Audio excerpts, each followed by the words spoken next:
2004 წელს ჩატარებული სპეცოპერაციის სამსახველი კადრები, რომელიც პოლიციის ყოფილმა მაღალჩინოსანმა ირაკლი ფირცხალავამ გუშინ გაავრცელა, დღესაც აქტუალურია. ამ კადრების ავთენტურობას პროკურატურა შეისწავლის, მანამდე კი ბუტა რობაქიძის ოჯახი და მათ შორის საქმეში ბრალდებული ყველა მხარე მედიას ვიდეო მასალის დამოუკიდებელი შესწავლისკენ მოუწოდებდა. კადრები ქრონიკის ტექნიკურმა პერსონალმა შეისწავლა, რას ამბობს მონტაჟის სპეციალისტი, არის თუ არა უწყლოდ რეჟიმში გადაღებული ფირცხალავას მიერ გავრცელებული ვიდეო მასალა. გურამ როგავა განაგრძობს თემას. ეს არის მეხსიერების ბარათი, რომელიც გუშინ პროკურატურაში შესვლამდე დიდუბე ჩუღურეთის პოლიციის ყოფილმა უფროსმა ირაკლი ფირცხალავამ ტელეკომპანია იმედის ჟურნალის პირადად გადასცა.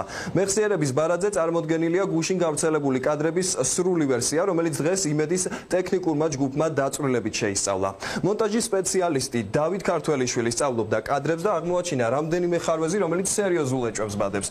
დავით, მოგესალმები, რა ხარვეზებზია საუბარი, ძირითადად რა სახის ხარვეზები გამოიკვეთა ამ შესწავლის დროს? გეტყვით, ესე იგი, ასე ვთქვათ, ჩემი გამოცდილებიდან გამომდინარე, 1-2 აშკარა ისეთი გადაბმა შევამჩნიეთ თვითონ კადრებში ხმასთან ერთად.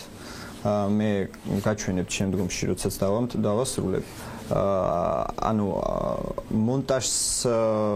მონტაჟზე მიგვითითებს რეალურად ეს კადრების გადაბმები, ასე ვთქვათ. და კიდე რაც ეჭვს ბადებს, ეს არის ის ინტერშუმი, რომელიც მუდმივად დაყვება მთელს მასალას. ანუ ეგრეთ წოდებული, ასე ვთქვათ, სისინი, ანუ რაღაცა ხარვეზია, შეიძლება კამერის არის, შეიძლება გადადებულია ეს, ჩვენ არ ვიცით. თუმცა ეს ეჭვს ბადებს. შეიძლება კონკრეტული მაგალითები ვნახოთ. კი, კონკრეტულ მაგალითს გაჩვენებთ ახლავე, ანუ რისთვის არის ეს საჭირო? სიტყვაზე მაგალითად რომ მოვით, ანუ ინტერშუმი კონკრეტული, ჩვენ რო ავიღოთ რაღაც კადრების წყობაზე და გადავადოთ ყველა კადრს, ანუ ყური მიეჩვევა იმას, რომ რეალურად გარემო გვაქვს ერთი და იგივე და მონტაჟი პრაქტიკულად არ აღიქმება. ანუ დაახლოებით ეს ეფექტი არის. აი, აქ შეიცვალა უკვე ხმა. კიდევ ერთხელ ჩავრთავ იმისთვის, რომ ასე ვთქვათ, უფრო აღვიქვათ. დააკვირდით? ამ კადრზე იწყება ხმა.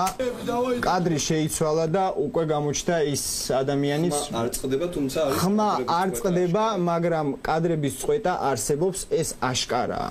რასაც ჩვენ ახლა ვხედავთ. ანუ რა თქმა უნდა გაჩვენებთ, ანუ რა გამოვიდა, რომ შემდგომი კადრის, ანუ ამ კადრის ხმა არის, ასე ვთქვათ, გადაჭიმული წინა კადრზე. აი კიდევ ერთხელ გაჩვენებთ. და უკვე აქ შეიცვალა ეს კადრი.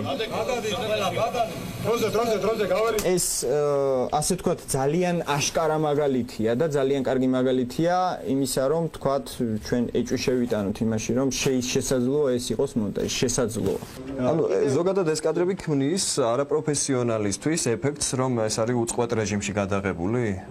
რა თქმა უნდა ქმნის, მე დასაწყისში ვახსენე ანუ იმ ინტერშუმის შესახებ, რომელიც მუდმივად დაყვება ამ კადრებს, ანუ ერთგვარი მიკროფონის ხარვეზით მუშაობაა, ანუ ეს ხმაც არ არის, გარეთახმებიც ისმის, ანუ არის ჩაწერილი გარეხმები. და მუდმივად დაყვება, ასე ვთქვათ, ეს სისინი, რომელიც ანუ ყურს აძლევს იმ ეფექტს, რომ ანუ უწყვეტობა, ანუ მუდმივად რაღაცა რო გესმით, ხო ხვდებით, ანუ რა თქმა უნდა უწყვეტობის რეჟიმი იქნება. ფაქტია, რომ ოპერატორი კამერას თიშავს რეალურად. იქიდან გამომდინარე, აი ნათელ მაგალითს გაჩვენებთ, როდესაც ოპერატორი აპირებს მოტრიალებას და შუაგზაში თიშავს კამერას, შეიძლება ეს არ იყოს გათიშვა, მაგრამ იყოს დაპაუზება, მაგრამ ფაქტია, რომ რაღაცა დროის ნაწილი არის დაკარგული. აი კონკრეტულ მაგალითზე გაჩვენებთ. აპირებს ახლა შემოტრიალებას, კადრი წყდება და უკვე ხდება სხვა კადრი წინ.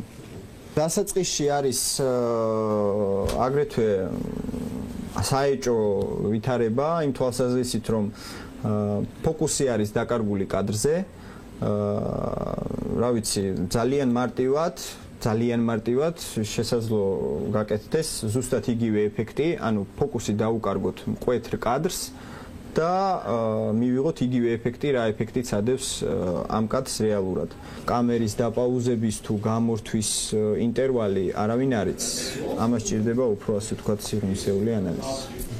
დიდი მადლობა დავით ქართველიშვილმა შეისწავლა გუშინ გავრცელებული ვიდეო კადრების სრული ვერსია და აღმოაჩინა ის ხარვეზები, რომელიც როგორც აღნიშნე გარკვეულ ეჭვებს ბადებს, დასკვნებით ავად გამოიტანეთ. მე კი შეგახსენებთ, რომ გუშინ მხარეებმა მოუწოდეს ტელეკომპანიებს, რომ გავრცელებული კადრები ტექნიკური აღჭურვილობის გათვალისწინებით შეესწავლათ და ტელეკომპანია იმედმა სწორედ ამ მიზნით დღეს მოკვლევა ჩაატარა.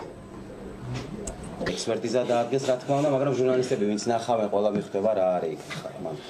ამათ ზეგ მაგარი ექსპერტი ბატონ დავით არ მეგულება საქართველოში. ვინც ამ მასალას შეხედავს, რო არის რეალურად ტელევიზორიდან მივხვდი ყველაფერს, უწყვეტი რეჟიმია და კამერა არ ითიშება. მთელი 7-8 წუთის განმავლობაში ესე უყურებდი.